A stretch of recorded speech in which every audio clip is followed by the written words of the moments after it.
tokko manani yaadadhutti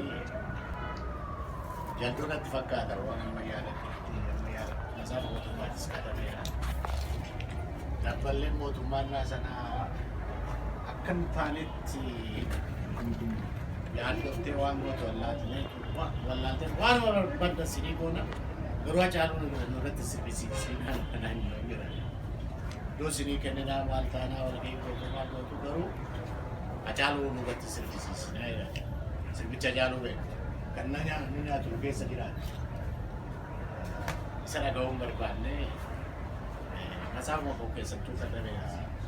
Isaatti naaf lannaa jaarraa boo'isa isaa ta'u Harar Baalee keessas Arsii keessas haa ta'u nama rakkannee dabballee karaa nutti cufte iddoo tokko makiinaa dhaabnee daqiiqaa 5 tokko 10 tokko sirba Hacaaluu sirbisiifne. Ooti naati nama